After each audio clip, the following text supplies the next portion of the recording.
Les États-Unis qui affrontent ce soir les Belges donc à 2 heures du matin en présence donc de Balogun. Cédric Ferreira, vous êtes notre envoyé spécial à New York cette fois. Comment est-ce que le monde du sport réagit à ce sauvetage présidentiel ?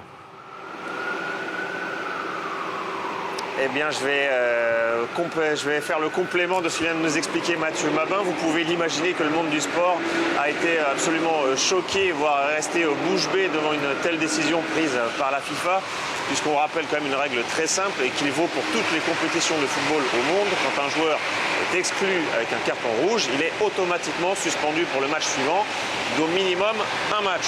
Donc cette règle a été bafouée, vous l'avez bien compris.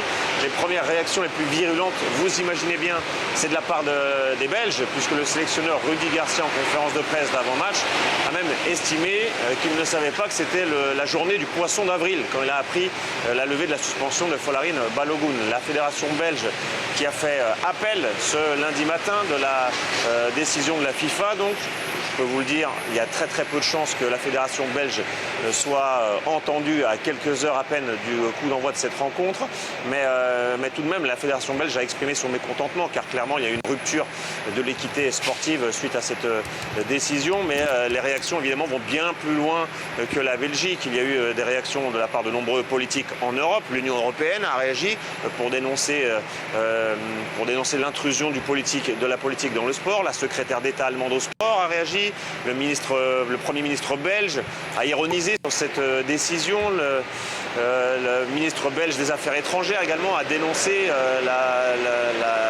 la décision de la FIFA de lever la suspension de Folarin Balogun. Et puis chez les sportifs également, le sélectionneur norvégien, tout juste après sa qualification en quart de finale suite à la victoire de la Norvège contre le Brésil, a estimé que c'était une très mauvaise décision qu'avait prise la FIFA, car cela crée des précédents tout simplement. Si vous acceptez de lever la suspension de Folarin Balogun sur cette action-là, alors vous devez le faire également pour toutes les autres équipes qui seraient concernées par une situation similaire. C'est ça en fait le vrai danger de la décision de la FIFA, c'est de créer ce précédent qui bafouerait toutes les règles d'équité et qui crée des différences de traitement entre les nations. Donc là je vous disais la réaction des politiques, des sportifs également. L'ancien président de la FIFA, Sepp Blatter, a publié un communiqué sur X, anciennement Twitter donc, où il a conclu son propos en citant: où vas-tu, FIFA? Une référence évidemment au fait que la FIFA prend des décisions qui choquent le football mondial. Et puis on peut parler encore des anciens joueurs anglais comme Gary Lineker dans la presse anglaise,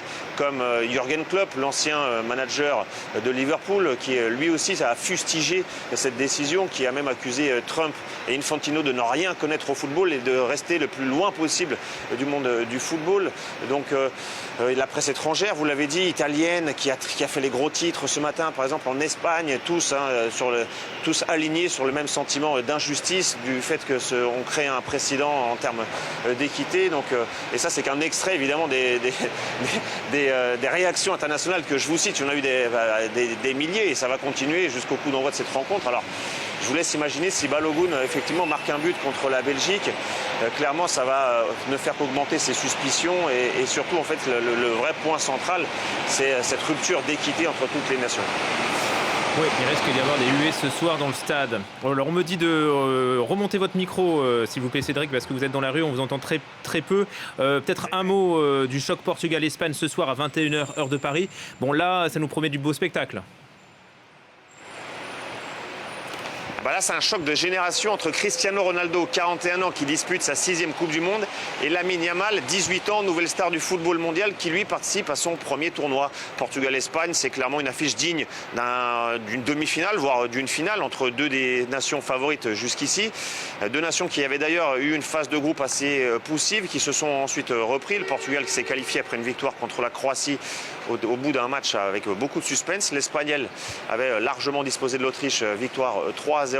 C'est un match qui va se dérouler à Dallas sous une chaleur écrasante, plus de 30 degrés, avec le soleil bien loin de la pluie new-yorkaise. Comme vous pouvez l'apercevoir ici, on note que le vainqueur de cette rencontre entre le Portugal et l'Espagne affrontera le vainqueur de l'autre rencontre du jour, donc entre les États-Unis et la Belgique. Merci infiniment.